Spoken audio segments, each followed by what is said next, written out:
Buenas tardes y mis primeras palabras solo pueden ser de agradecimiento tanto a la Fundación de Amigos, siempre de verdad, Fundación de Amigos del Museo, felicitarles además por esos 40 años tan importantes, tan decisivos para vertebrar a la sociedad civil y convertirse en un apoyo fundamental de nuestra primera institución cultural. Y, por supuesto, bueno, pues gracias a CS por ayudar en este curso y, por supuesto, al director, al que le agradezco además estas palabras. También quiero agradecer al codirector de este curso, a Carlos González Navarro, buen amigo y además, bueno, pues una persona de una cultura aprobada y de una fineza intelectual que he disfrutado mucho, pues cuando estábamos pergeñando este curso hace ya más de un año con Alberto Pancorbo también, y realmente pues son de estas cosas que hacen, bueno, crea estrechos vínculos y satisfacciones muy grandes. Bueno, este es el curso que, como ya se ha dicho, íbamos a hacer hace un año. Y desde hace ese año aquí, pues yo preparando un poco lo que iba a contar, lo que iba a hablar, es evidente que hay mucho que contar y que hablar. Es el tema de la mujer creadora, de la mujer y el arte, es uno de esos temas que está en agenda y se ha convertido en un leitmotiv para todo lo que circunda nuestra vida social y cultural. Repasando la agenda solo de Madrid, pues la agenda cultural y la agenda de exposiciones, la verdad es que uno se topa con que evidentemente esa agenda le está dando un protagonismo muy marcado. Solo he ido señalando así puntos especiales. Evidentemente hay una parte muy importante de grandes fotógrafas en torno a Foto España.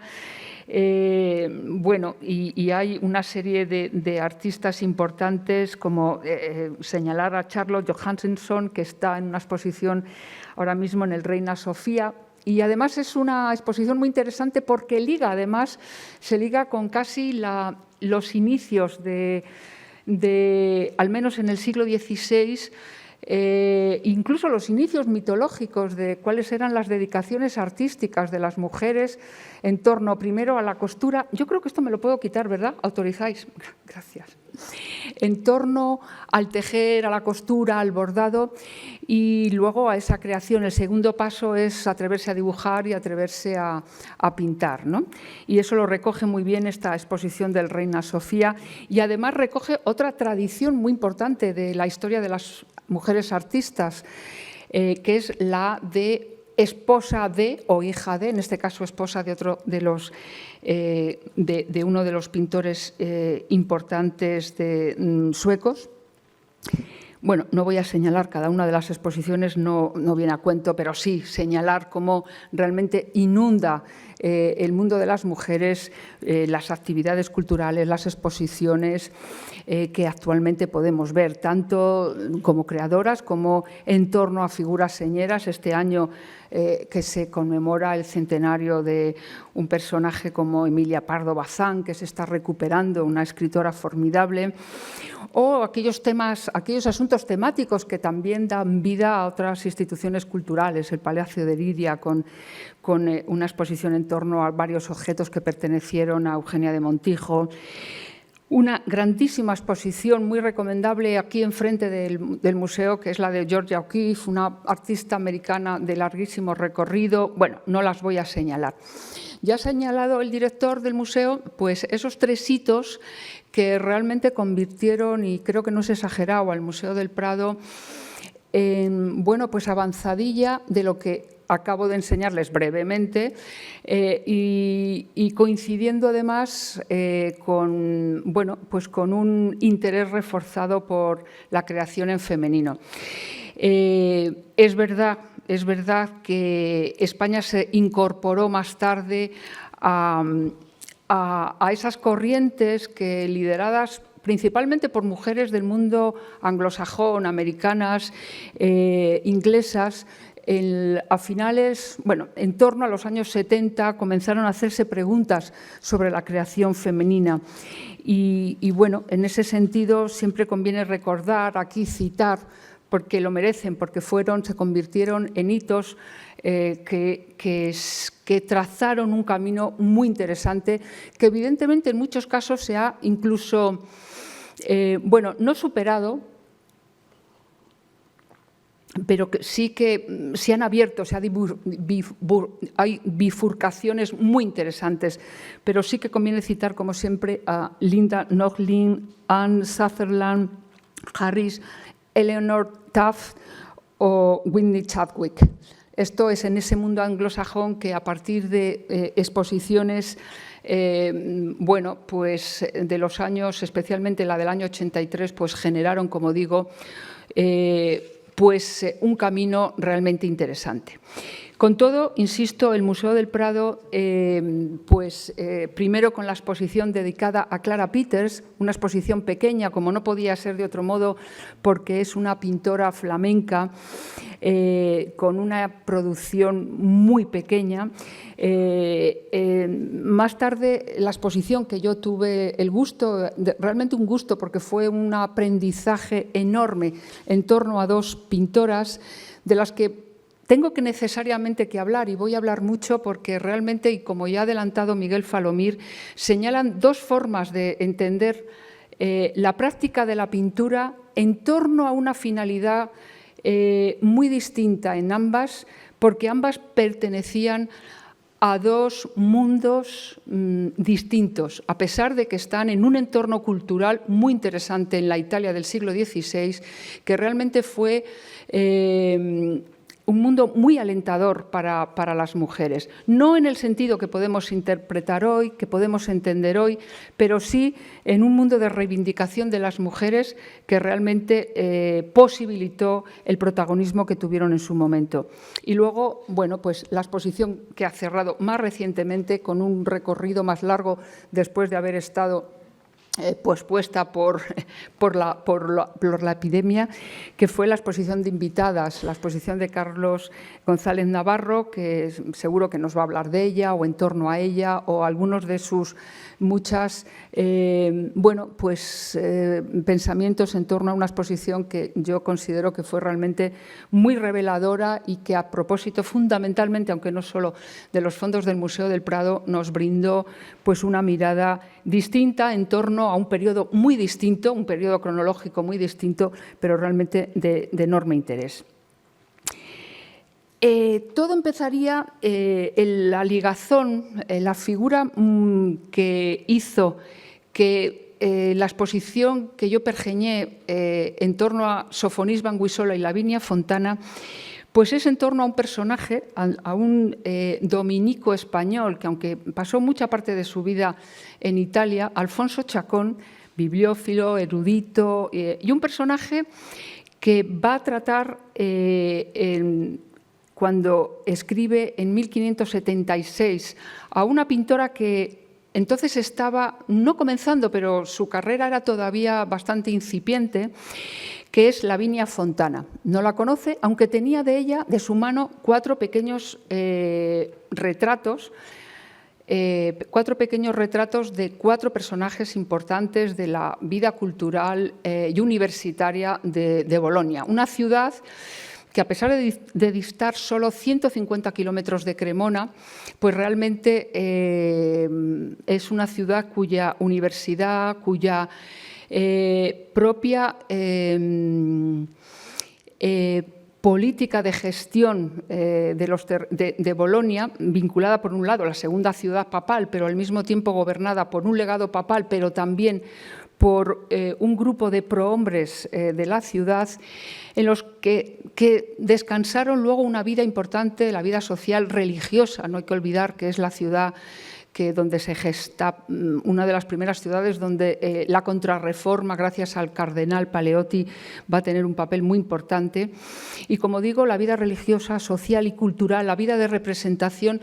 se dejó en una gran parte en el entorno de las damas de la ciudad de Bolonia. Y eso va a dar también un protagonismo muy claro a las mujeres y, por supuesto, a las mujeres artistas. Cuando Alfonso Chacón, desde Roma, escribe a Lavinia Fontana, hija de un pintor, Próspero Fontana, muy bien relacionado y que dio una muy buena formación a su hija, la escribe y le dice que está haciendo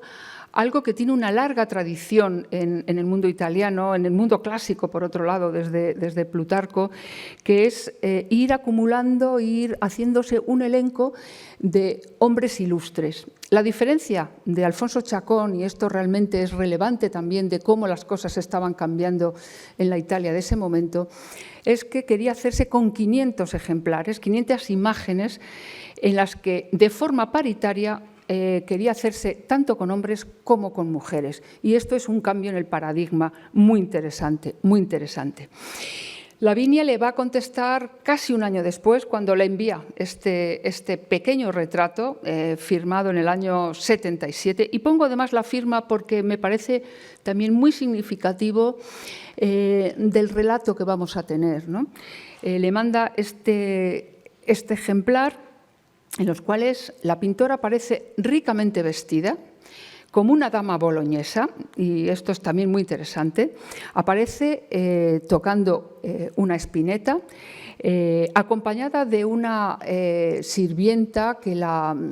está acercando una partitura, pero realmente parece no necesitarlo porque está ya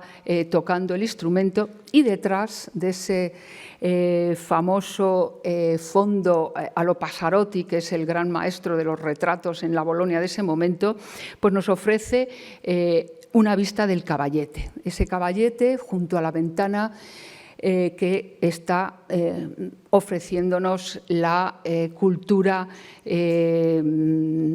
tanto artística como musical que tiene esta joven pintora. Pero al mismo tiempo, cuando le manda esta carta, le está diciendo: es para mí un honor que quiera tener un retrato mío junto al de la señora Sofonisba, y seguramente usted quiere un retrato mío para que pueda destacar con más brillo el retrato de esa gran dama. Seguramente ese acto de discreción, de humildad que aparentaba Lavinia, y que en el fondo su propia imagen está desmintiendo, está significando algo de lo que la sociedad del momento estaba reclamando para las mujeres. Se las admitía en un mundo de conocimiento, de cierto conocimiento, se las quería ver apropiadamente vestidas, presentadas, pero también se las quería discretas, y otras cosas más que ya veremos, pero que también nos lo anuncia ella en esta inscripción. Lavinia, virgen, hija de Próspero Fontana, es decir, filia ex, es decir, está describiendo, también poniéndose en relación con una figura masculina, en este caso el del padre, como es habitual, o si no el del esposo, cuya imagen ha sido sacada a través de un espejo. Y nos da la firma, la data. ¿Cuál era el retrato que tenía Alfonso Chacón? No lo sabemos, no lo sabemos. Pudo ser uno de los muchos retratos, cuando digo muchos, posiblemente más de la docena, y algunos otros copias, no sabemos muy bien si de sus hermanas o de otros pintores, porque conocemos algunas copias, de una figura, de una mujer que había nacido, calculamos que en torno al año 35, cuando el Imperio Español se hace con el milanesado, y cuya segunda ciudad es Cremona, al que pertenecía la pintora y su familia.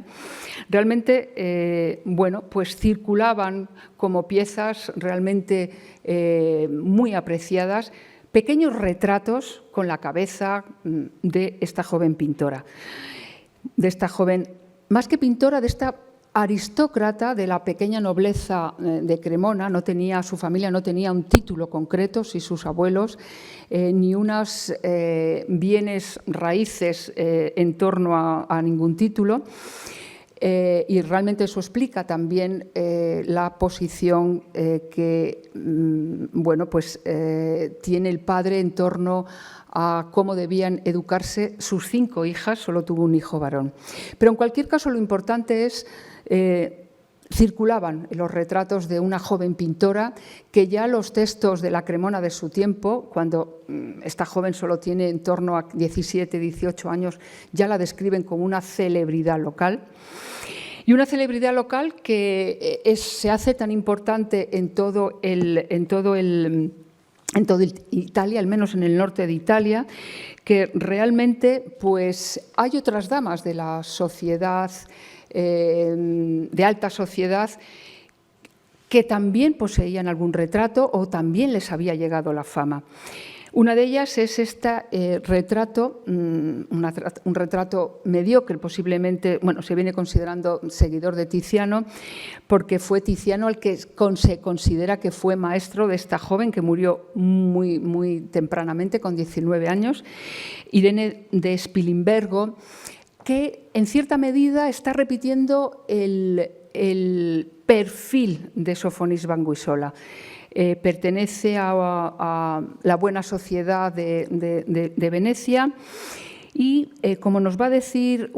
su biógrafo Atanaghi, poco después de fallecer en el año 59, en una obra, bueno, que es una recopilación de versos, de loas en torno a esta joven que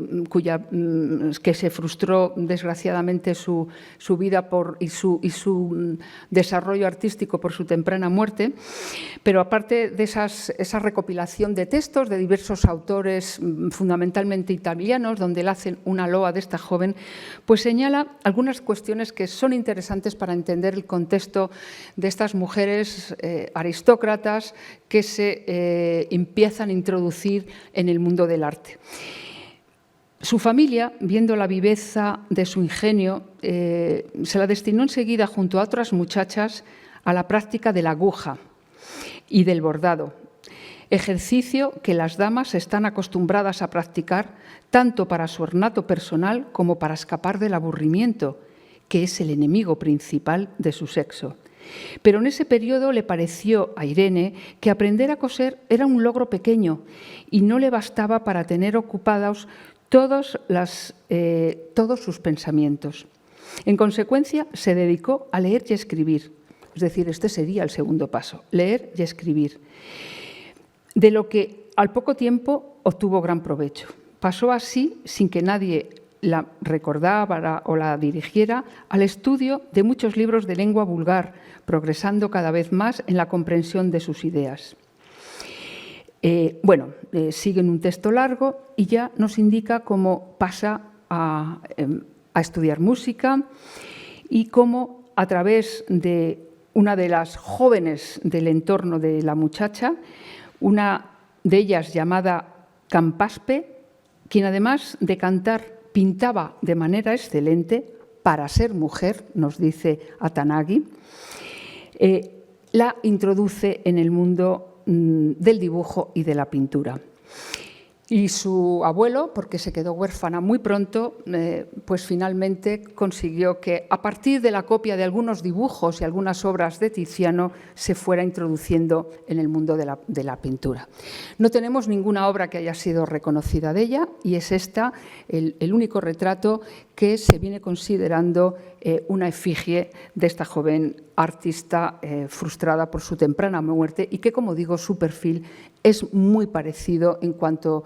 a aprendizaje y grupo social al de Sofonisba.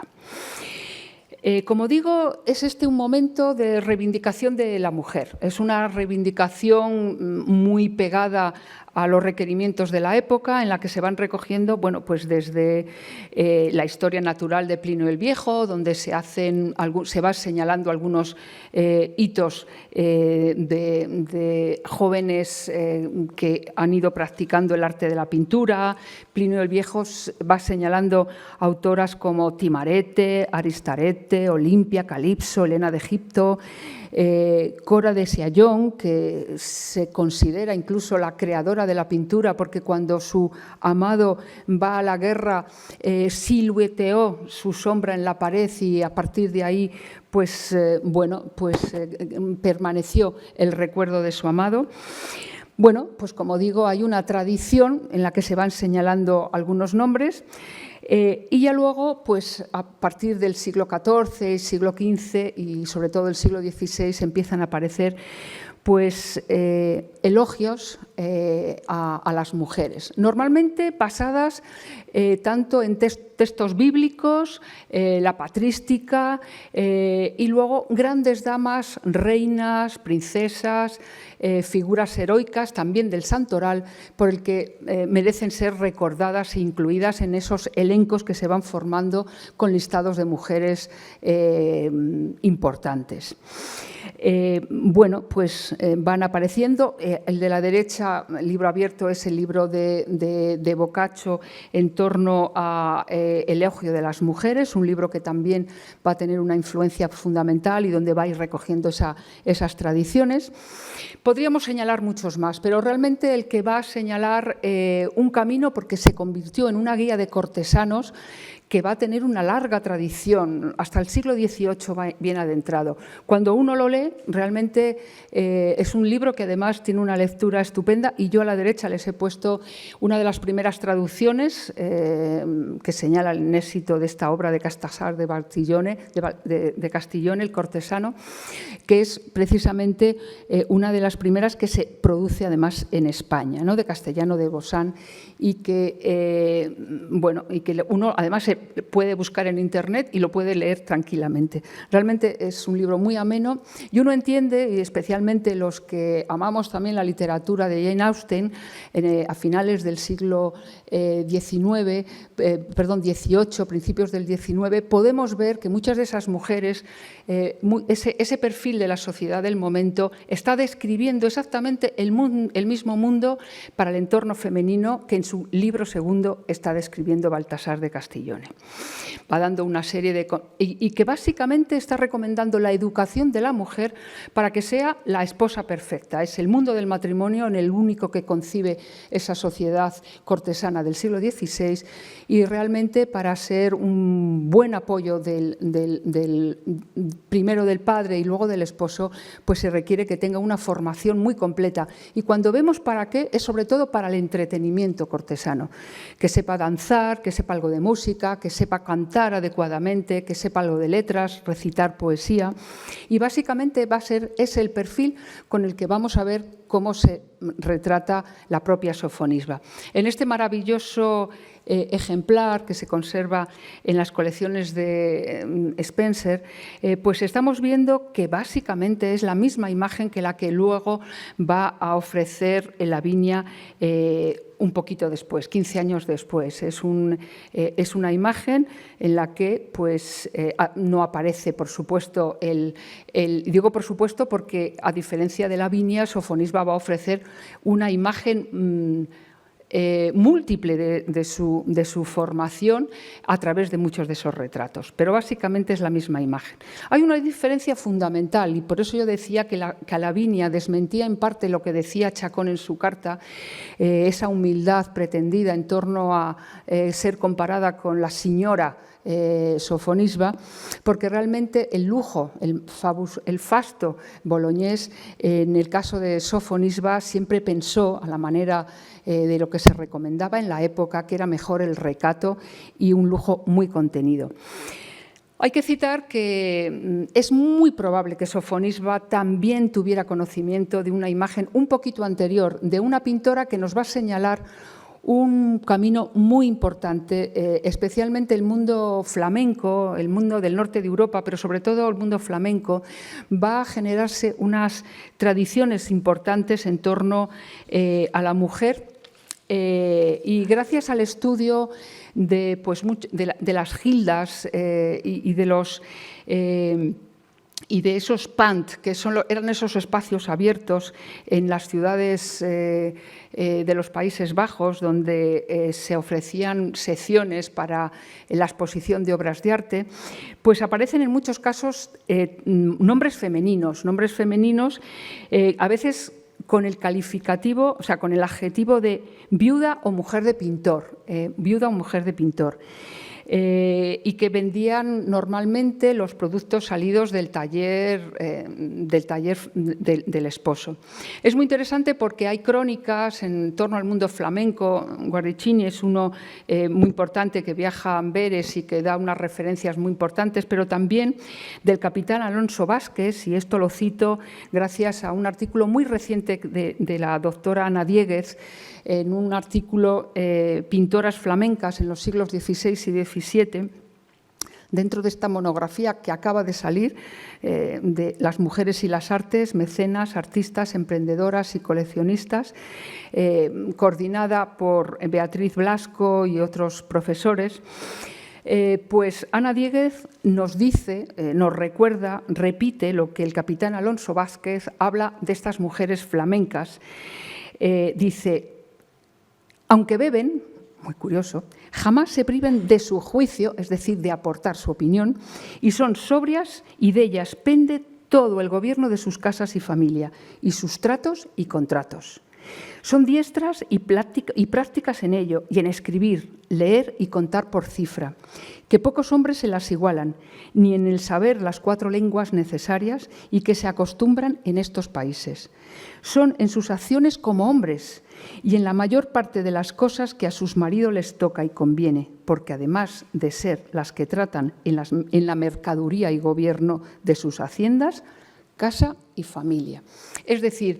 en el riquísimo mundo comercial del arte de los Países Bajos estamos viendo cómo hay realmente una presencia de las mujeres, no solo de las viudas y de las hijas, sino que también se las reconoce al frente de los talleres o de las tiendas que vendían los productos salidos de estos talleres. Eso es bastante importante y hay que pensar que en muchos casos es más que probable que eso mismo ocurriera en España. Es más que probable. Bueno, aquí cito, luego volveré a recuperar el mundo flamenco porque realmente es de donde encontramos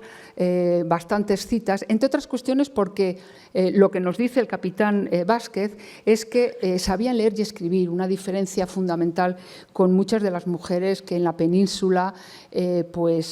no eran analfabetas, ¿no? Aunque ayudaban en los talleres paternos o de los esposos. Bueno, esta que digo de Caterina van Gemesen, que me parece, y de hecho vino el retrato el de mayor tamaño, aunque los dos son muy parecidos, vino a la exposición de Sofonisba y Lavinia, porque en el caso de Caterina, y vamos a encontrar algún caso más, pero este es muy excepcional porque en ella, en la figura de Caterina, casi se juntan 2 perfiles que básicamente es difícil de encontrar, que es el de la hija de pintor, hermana de pintores y esposa de músico, en este caso organista mayor de la catedral, que además en un momento dado se va a ligar a la corte de María de Hungría,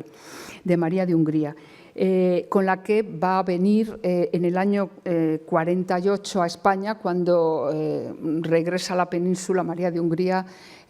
tras enviudar. Muy interesante porque también en ese momento va a venir Caterina y en un momento dado incluso va a hacer algún trabajo de colaboración con su padre Jan van Gemesen y bueno, como digo, es una figura con muy poquita producción conocida. Casi siempre todos sus retratos son de pequeño tamaño y en el caso de pequeñas dimensiones que les muestro aquí, parece con toda probabilidad que podría ser el retrato de su hermana tocando el virginal. Pero, como digo, estas 2 imágenes están muy presentes y de ambos retratos hay varias réplicas, no se sabe muy bien si copias, pero quiero decir, es muy posible que estas imágenes llegaran a Cremona, porque están muy cerca. Esos pequeños retratos también nos muestra otra característica de gran parte de las mujeres que en el siglo XVI, incluso XVII, y en el XVIII esto va a cambiar, aunque enseguida voy a matizar porque Italia nos va a ofrecer perfiles distintos, y es el de los géneros, cómo hay diversas cuestiones que en entorno de la mujer tenemos siempre que tener muy presente. Por un lado, esa vinculación familiar pues normalmente con un padre o un hermano que las vincula en el taller y donde tiene esa formación inicial. Y luego unos géneros en los cuales la mujer artista se van a focalizar. Por un lado, los retratos, pero los retratos de pequeño tamaño, miniaturas. Aquí les pongo dos que han sido atribuidos a otra flamenca muy importante, a Lavinia Terling o Lavinia Benning, que era el nombre de soltera porque es hija de un famoso miniaturista.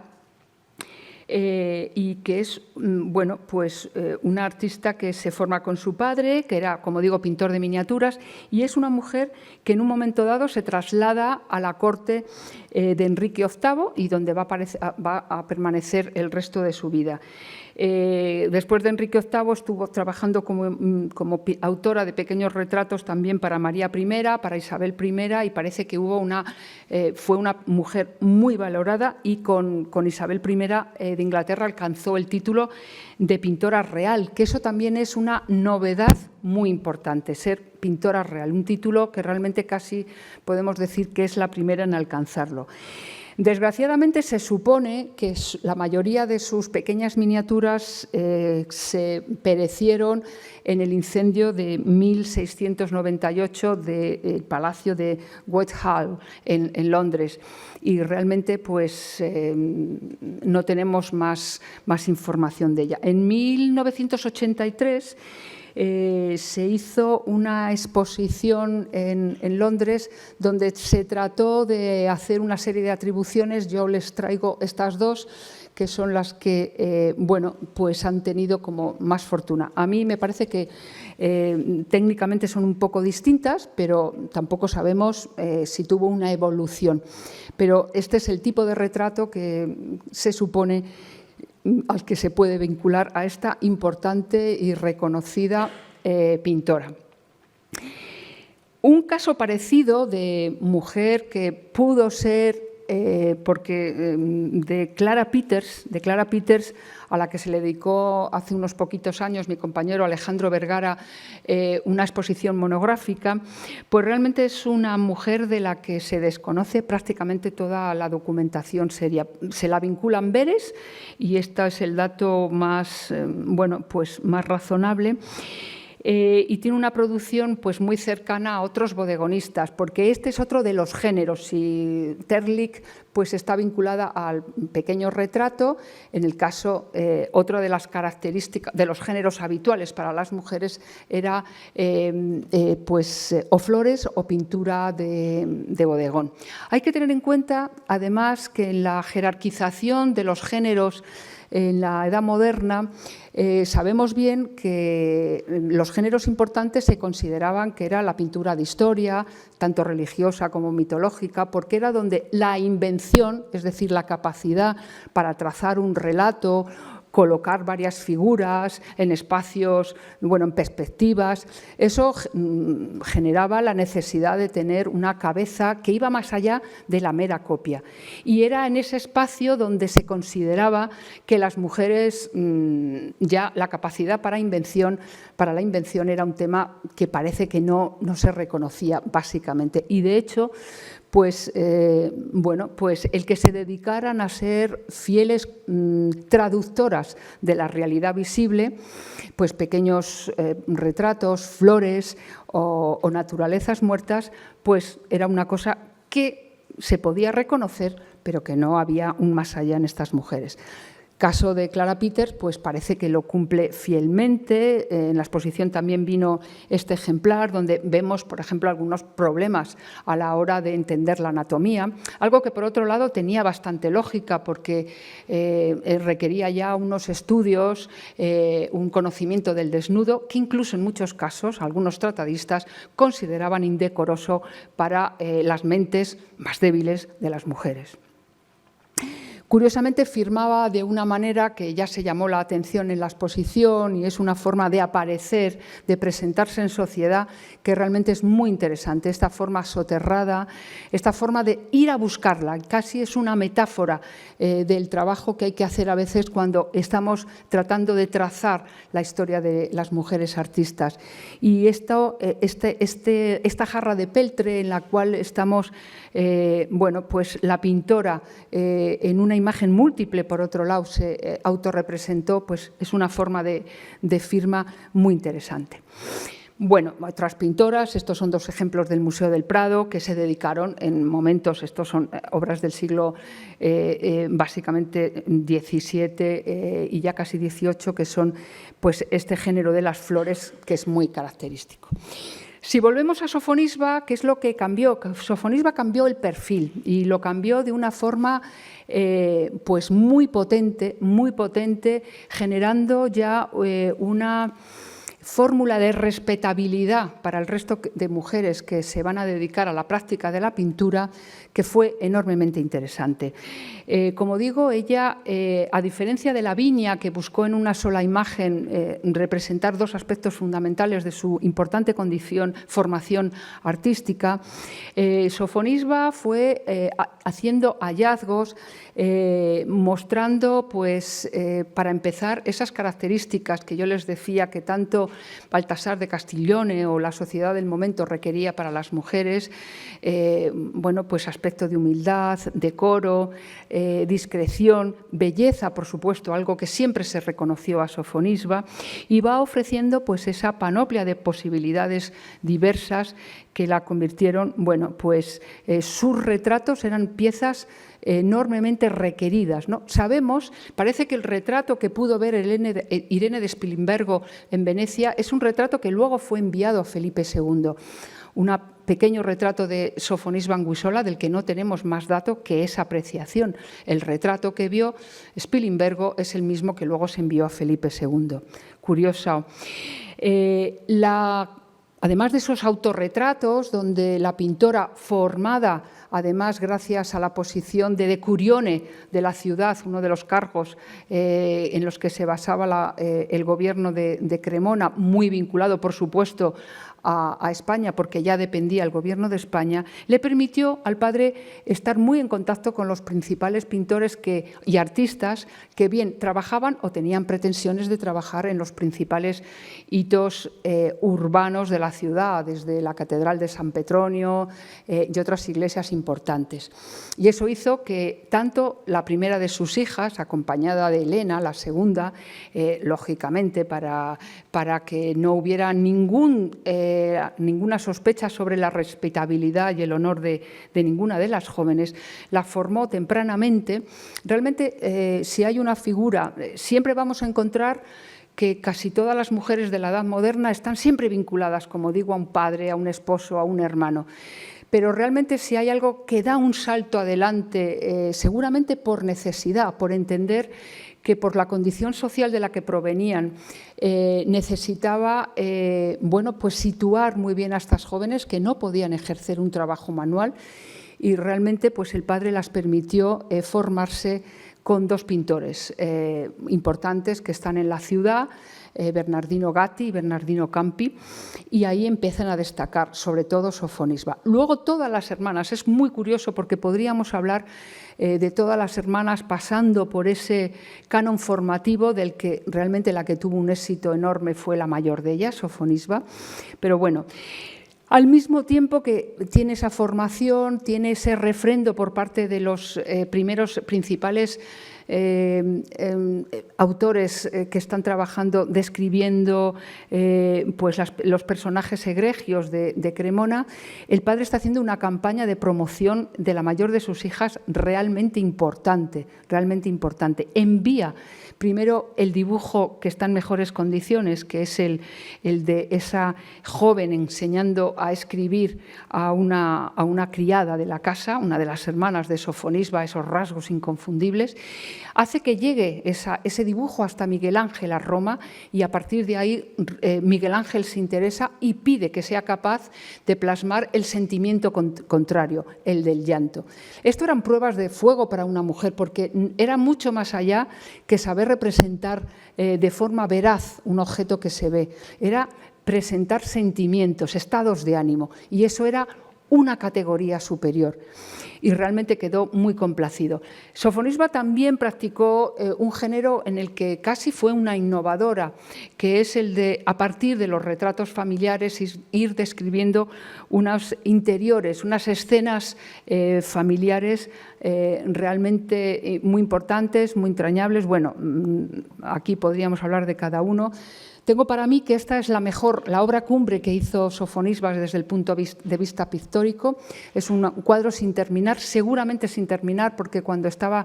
metida en Nearina fue convocada por la corte española para convertirse en dama de corte, que era lo mejor que le podía ocurrir, y seguramente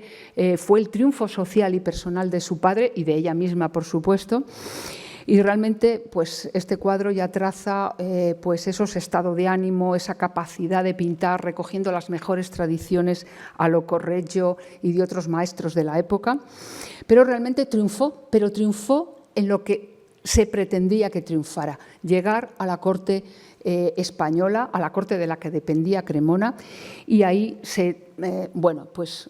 su historia va a ser una historia de éxito, pero éxito sobre todo como dama de corte que pinta y que en esos ratos libres, y que al pintar se la paga no un sueldo como a los hombres, sino se la paga con premios, con textiles ricos, con joyas. Hay muchos ejemplos de eso. Es decir, es otra forma contractual de entender su condición de pintora. El hecho de que sea convocada por el rey de España a la corte de Madrid, el hecho de que llegaran noticias a Vasari de que Miguel Ángel había hecho elogio de los dos dibujos, hace que entre en el canon por excelencia, el Vitruvio. Giorgio Vasari en 1550 edita la primera edición de ese elenco, ese canon sobre los artistas del momento, y realmente en el año 1550 solo incluye, de 120 me parece que son registros de artistas, solo incluye a una mujer, que es esta, Properzia dei Rossi, una escultora no es casualidad, boloñesa. En Bolonia realmente hay demasiados nombres femeninos como para pensar que es una casualidad que surjan tantos. Y realmente es una escultora que proviene de un medio también familiar artístico, y realmente es la única que introduce en su primera edición Vasari. Ya luego en la segunda edición, en la edición de 1568, Vasari, como digo, con mucha curiosidad por esos dos datos, corte de España y interés de Miguel Ángel, visita en Cremona la casa familiar. Sofonisba ya está en la corte, ya no la puede conocer, aunque conoce algunas de esas obras importantes, y realmente pues, la mete en ese canon que va a ser definitivo para dar un respaldo a esa celebridad italiana que había pasado a ser una retratista reconocida. Dentro de esos cánones, de esos libros, a mí me interesa mucho, podíamos citar muchos más, pero quiero citar el de un español, Pedro Pablo de Ribera, que en el año de su muerte, en 1609, va a publicar en italiano, que debió de ser la lengua en la que se manejó. Tenemos muy pocos datos de quién era este Pedro Pablo de Ribera, valenciano, sí, de la orden laterense, y que otras obras que va a editar van a estar siempre en italiano. Se dice así en algunos de los elencos de autores italianos, se nos dice que era hijo de un hombre importante de Valencia, pero no se nos dice más. Pero realmente de estas glorias inmortales donde introduce pues ni más ni menos que más de 800 nombres de mujeres importantes de la historia, ¿no? Desde la historia antigua, y que es un elenco maravilloso y que requiere realmente ser estudiado porque él se basa en fuentes anteriores, pero también en datos que ha oído tanto en España o que le ha llegado de España como en Italia. Tiene unas informaciones muy valiosas que luego en otros elencos posteriores, desde otros autores del siglo XVII y XVIII, le copian a veces literalmente. No voy a hablar más de él, pero más que para citar algunas de sus... bueno, pues él va introduciendo algunas de estas obras que, por ejemplo, en la página de la izquierda realmente las está recogiendo del libro de Plinio el Viejo, ¿no? Donde va señalando algunas de estas autoras griegas que yo antes meramente he citado. Cita, por ejemplo, la escultora Propercia de Rossi, cita, y por supuesto, a quien más dedica es a Sofonis Banguisola, a la que da casi 12 páginas, que realmente son muchísimas en este elenco tan prieto de autoras. Y cita curiosamente, y aquí lo pongo porque cita unas autoras que realmente algunas de ellas no tenemos mayor, españolas, algunas que no tenemos mayor conocimiento de ellas, o yo no lo he tenido y realmente he intentado buscar más datos de ella. Cita, por ejemplo, a María Jesús Torres, pintora de Toledo, hija de Joaquín Torres, que dice que a los 17 años, bueno, es una traducción mía un poco así apresurada, destacó como pintora y sobre todo por sus retratos del natural. Nada sabemos de esta María Jesús Torres.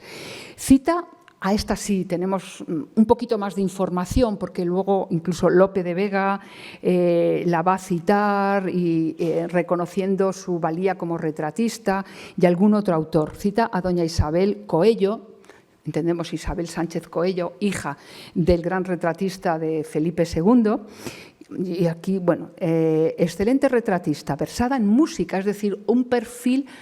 parecido al que nos está sugiriendo las cortes principescas italianas, ¿no? Versaba en música, tocaba el arpa, la guitarra y otros instrumentos. Destaca en ella Rivera la bondad, la honestidad, la discreción y la gentileza, es decir, aviso a navegantes, esto es lo que se pide de las mujeres. También cita, porque las otras, bueno, Lavinia Fontana, fíjense que la cita muy brevemente y curiosamente, a pesar de que es una mujer que ya era una celebridad en Bolonia e incluso en Roma, donde pasó los últimos años de su vida, solo la dedica 7 líneas, 6 líneas y media, para citarla sobre todo como hija de Próspero y esposa de Giampaolo Zappi, para que vean esa vinculación tan importante con el mundo de las mujeres. Pero es muy interesante porque cuando uno repasa el libro de Friedberg, que es un clásico del año 1970 para estudiar la pintura, el arte del Renacimiento en Italia, realmente a ambas dos, a Sofonisba la considera meramente una curiosidad de la época con mediocres capacidades para pintar, y de Lavinia solo una nota a pie de página diciendo que era hija de Próspero Fontana y que hizo alguna cosa más. Cita también, bueno, va a citar a Bárbara Longhi, ahora vamos a ver alguna cosa de ella mínimamente, y a Francisca de Jesús, tejedora toledana. Muy interesante porque esta tejedora toledana, pues vemos cómo en este elenco artístico se entremezclan pintoras con tejedoras, es decir, es un link natural a la hora de hacer estos elencos de mujeres. Bueno, esta es Bárbara Longhi, se supone que el retrato más en pequeño, el que nos está dirigiendo, se está dirigiendo directamente a nosotros. Hay quien piensa que puede ser un autorretrato, como Santa Catalina de Alejandría. Yo no lo sé, no conozco en profundidad, ni mucho menos la obra de Bárbara Longhi, que Bárbara Longhi también cumplió con las premisas del resto de estas mujeres, es decir, fue hija de pintor,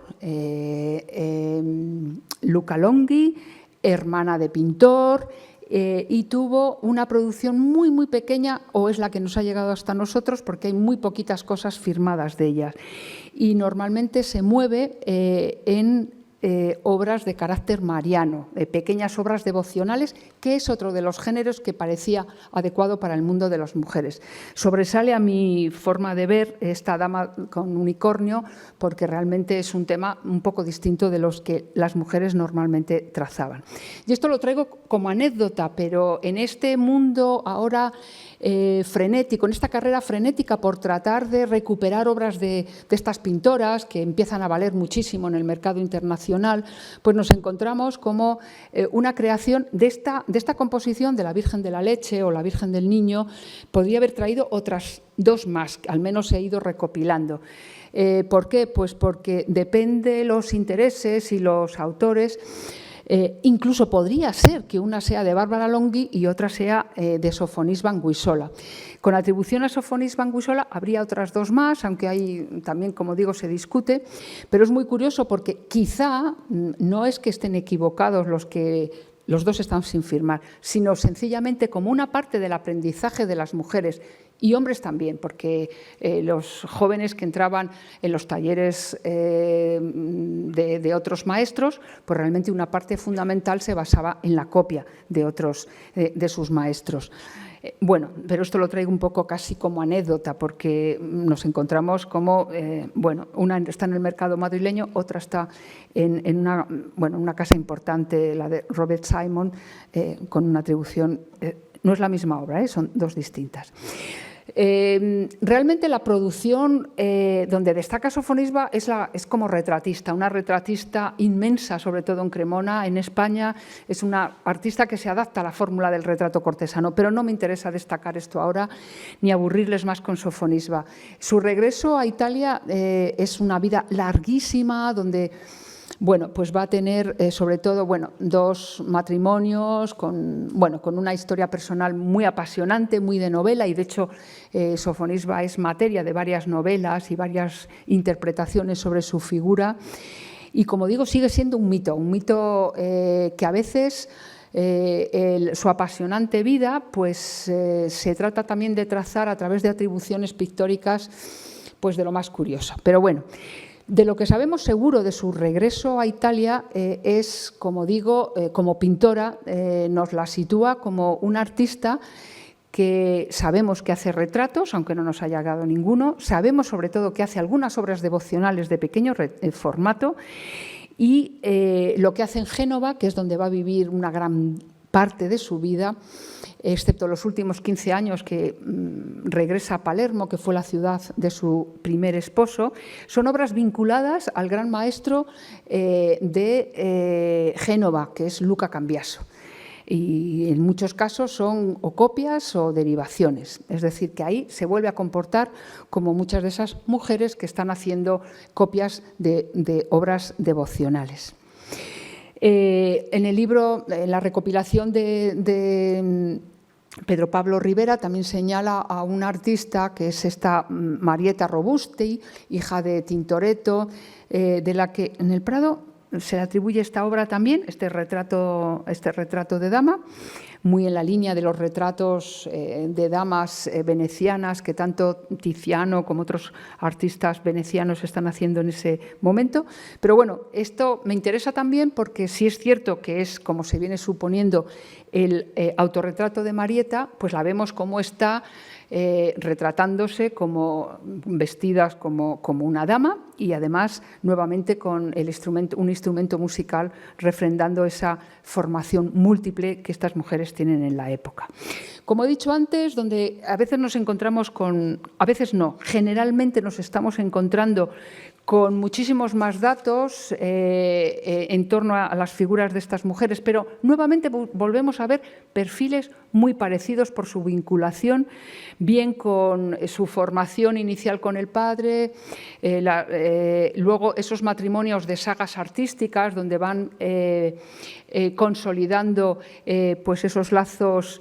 familiares y también el traspaso de talleres, donde en muchos casos, y como nos refería antes el capitán Vázquez, pues eran las mujeres las que estaban al frente de ellos. Pues bueno, no me voy a parar en cada una de ellas porque realmente nos encontraríamos cómo están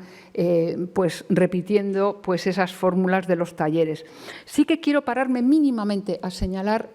a una presencia que me parece que es una sugerencia. Yo he trabajado, como algunos de ustedes saben, sobre Luis de Morales, el Divino Morales, que es un pintor bueno, pues especialmente interesante y sobre todo en sus tablas devocionales, en sus pequeñas obras maravillosamente pintadas sobre soportes de madera de una enorme calidad, que difieren muy mucho de los grandes retablos que en Extremadura y también Portugal pues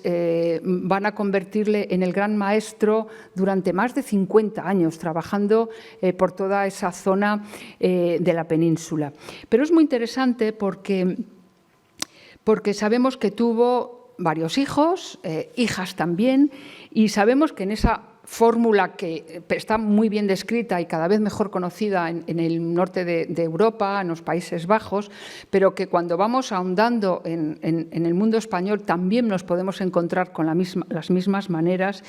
y son la de los, bueno, pues esos hijos que se van a vincular a un taller y además a un taller próspero. No voy a señalar todos los hijos que tiene Luis de Morales. Prácticamente todos van a morir antes que el padre y cuando éste muere, en torno al año 86, 1586 u 88, la muerte creo que le alcanza en Alcántara, en Valencia de Alcántara, pintando un retablo importante, pero un retablo que seguramente él solamente va como jefe del taller, porque bueno, hay un pleito allí y el notario dice que el testigo, que es Luis de Morales, no puede firmar porque le tiemblan mucho las manos. Es difícil creer que alguien que no puede firmar pues esté realmente pintando de forma directa. Pero es muy interesante porque cuando muere sabemos que al menos 2 o 3 años después, en 1590, sus dos hijas, Catalina y Isabel. Catalina era viuda ya de Pedro Sánchez, que era un pintor también extremeño, del que no conocemos ninguna obra, sino solamente algunos documentos. Y Pedro Sánchez también se había vinculado al taller, en algunos momentos al taller de Luis de Morales. Isabel había permanecido soltera toda su vida. Y es muy interesante porque, muerto ya el padre y ellas establecidas en Alcántara, sin intención ninguna de volver porque estaban vendiendo las casas y los bienes que tenían en Badajoz, pues encontramos un dato en el que, a propósito del enlace matrimonial entre Mariana de Galarza y Pedro de Lobando, pues se dice que habían adquirido una imagen de Nuestra Señora comprada en casa de Luis de Morales en Alcántara, en el año 1590, muerto ya el pintor, muerto y enterrado. La redacción de este documento, por supuesto que no aclara el momento preciso en que se efectuó la compra. Dice, el documento es de 1590,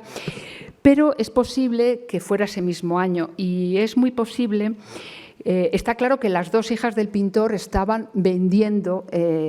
pues en la tienda o en la propia casa obras de su padre, obras que podían haber quedado allí sencillamente a la muerte de este. Pero pensando en estas fórmulas de trabajar de otras pintoras donde están bien documentadas su presencia, pues también podemos pensar que si Catalina se había desposado con un pintor, Pedro Sánchez, colaborador del maestro, y que Isabel había permanecido soltera toda su vida y en el entorno familiar, nos podríamos preguntar, atendiendo solamente las tareas domésticas cuando sabemos que tuvieron criados en algún momento, ocupándose tal vez junto a su madre de la venta de tablas devocionales, mientras su padre y hermanos pues recorrían Extremadura y parte de Portugal haciéndose cargo de distintos encargos importantes, especialmente retablos,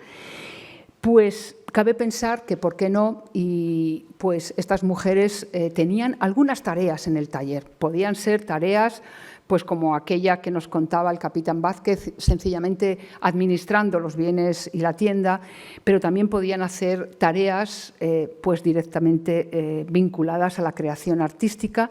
y pues sencillamente han pasado al anonimato total.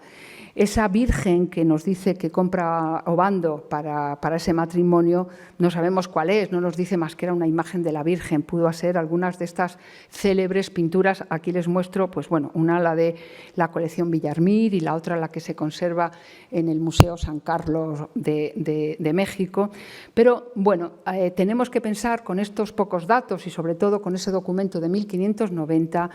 que estas dos mujeres, que eran los únicos supervivientes de la larga familia Morales, pudieron haber tenido a lo largo de su vida también tareas artísticas cuya índole, desgraciadamente, a fecha de hoy no podemos saber.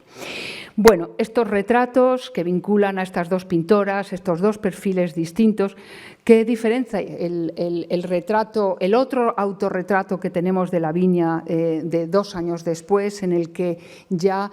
obvia el modelo de Sofonisba para buscar uno propio vinculado a la producción de retratos en Bolonia, ese ambiente intelectual en la que la vemos en el interior del estudio,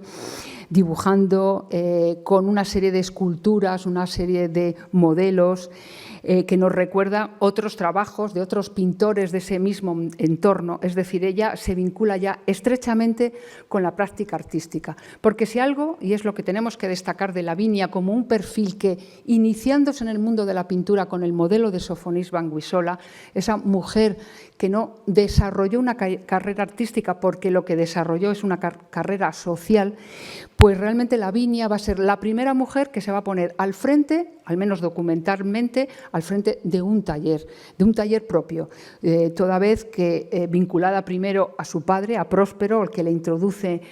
y junto al de su madre, porque su madre estaba vinculada al mundo de los libros y al mundo de los grabados, y realmente su madre también le dio una formación, ayudó a conformar esos vínculos sociales tan importantes en la ciudad de Bolonia.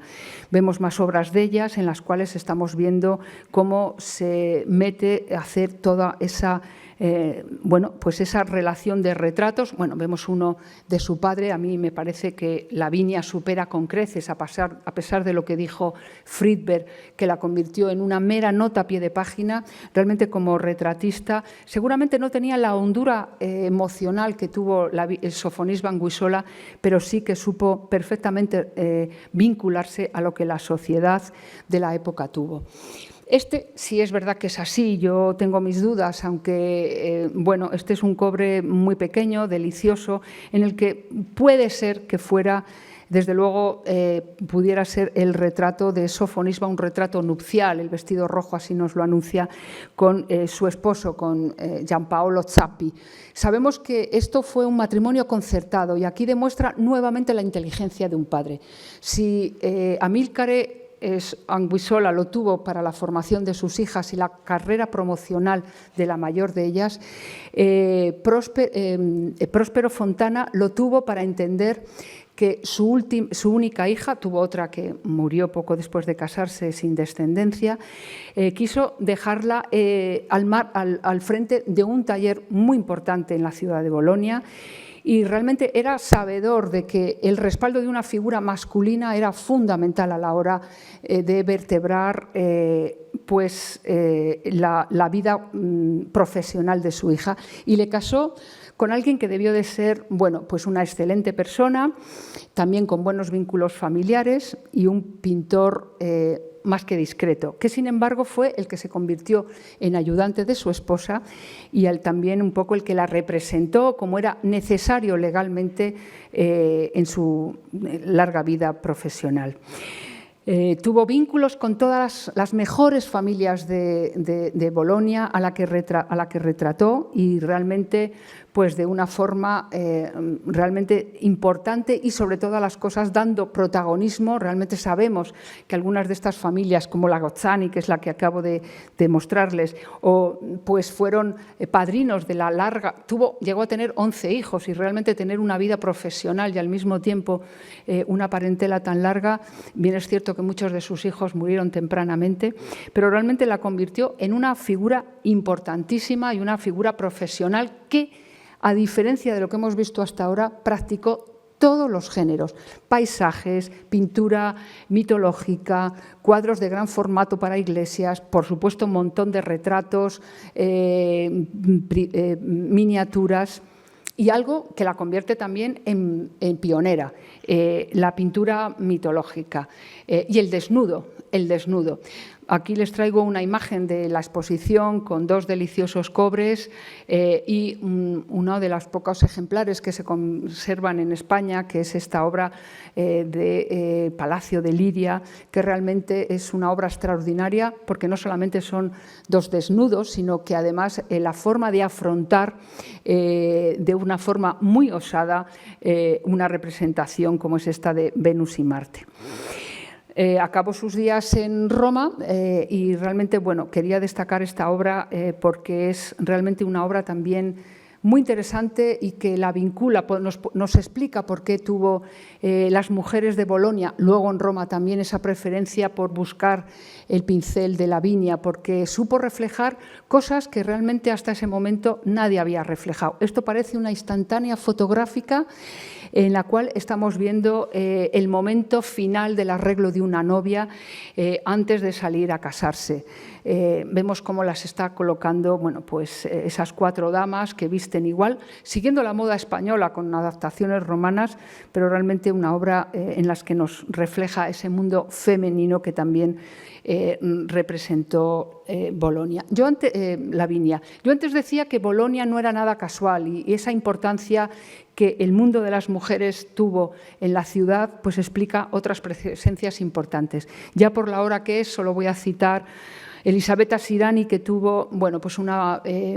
faceta muy destacada. Era hija de un pintor muy vinculado con Guido Reni y con ese mundo del clasicismo boloñés, que fue otra de las grandes revoluciones de la pintura de ese momento. Y Elisabetta Sirani da un paso más, a pesar de que su vida también fue muy corta. Fue la primera que establece una academia de pintura para jóvenes, para mujeres, para que buscaran un ambiente en el que, bueno, pudieran formarse de una forma pues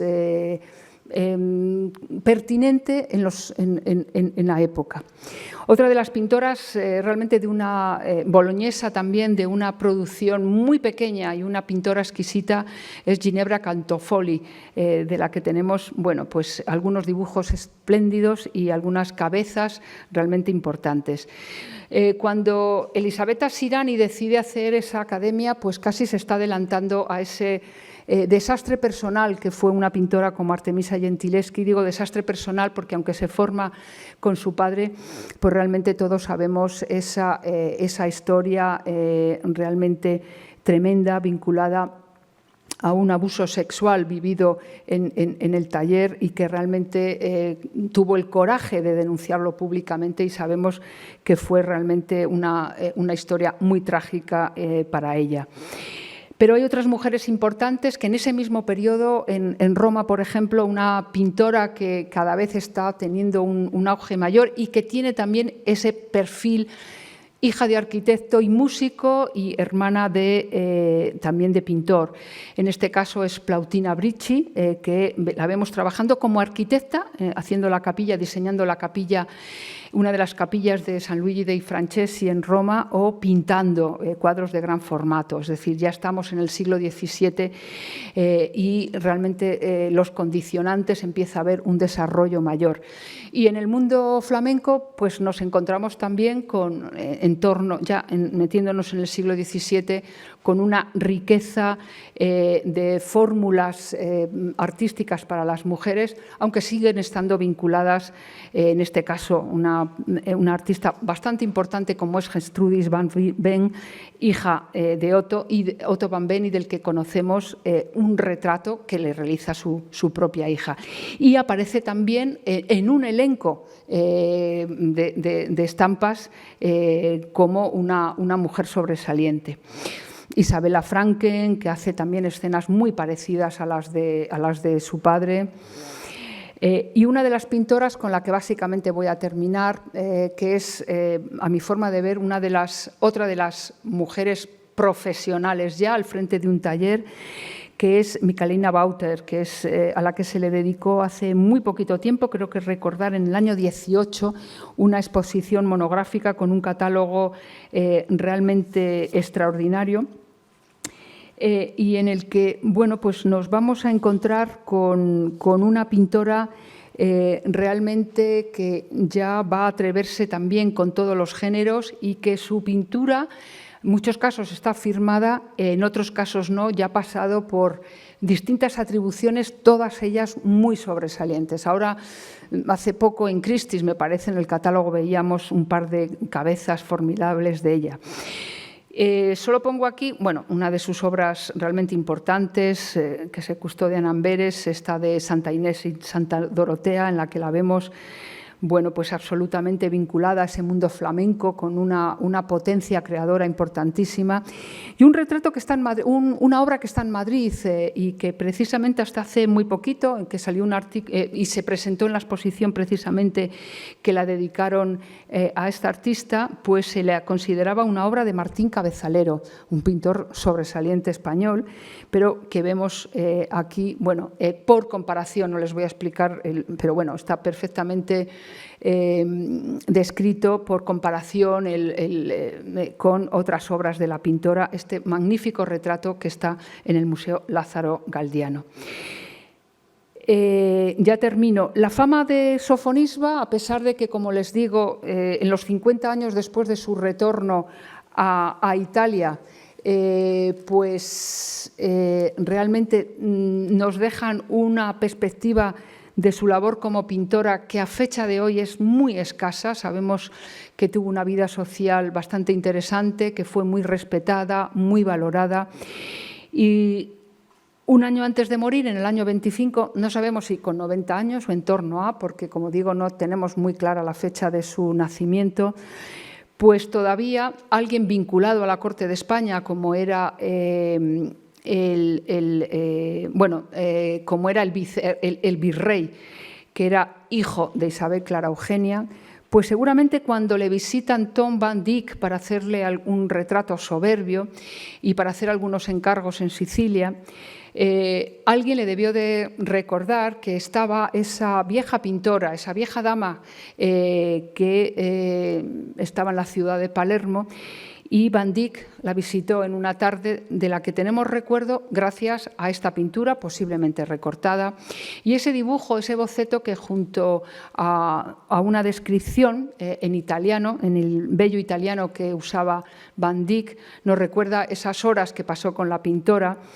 y en la que recuerda que, bueno, pues tenía intacta toda su memoria, y que, a pesar de que estaba prácticamente ciega, le hizo una serie de consideraciones sobre cómo debía de hacer un buen retrato, evitando las sombras para evitar, bueno, pues, retratar incidentes de la piel y de las que no debían de aparecer en un buen retrato. Anton van Dyck quedó maravillado y realmente, a partir de ese momento, es el último, por así decir, detalle en el que podemos, se mantiene la imagen, esa figura mitológica en la que se había, ese mito, perdón, en que se había convertido Sofonisba, y que fue decayendo ya en la propia España, en la propia corte, poco después de marcharse. No había firmado ninguno de los retratos y realmente cuando va pasando el tiempo, cuando los pintores de la corte van reflejando esas imágenes, al no estar firmado se achacan pues algunos de los pintores del entorno de Alonso Sánchez Coello. Cierro con estas dos medallas que reflejan perfectamente el perfil de las dos. La medalla, acuñada solo por una cara de Sofonisba y que seguramente es del año 59, el año en el que marcha para siempre a la corte, se marcha para siempre de Cremona, en principio a la corte de España, y para celebrar que esa celebridad local ha conseguido ese gran ascenso social, se acuña esta moneda, de la que se conservan otros 2 ejemplares. Muy distinta de la otra medalla que se va a acuñar en 1611 para celebrar la fama de la Viña Fontana, y en la que además se acuña por las 2 caras, y en el reverso, en el anverso se pinta el perfil de su retrato, como corresponde al arte de la medallística, mientras que en el otro, en el reverso, aparece la representación misma de la pintura.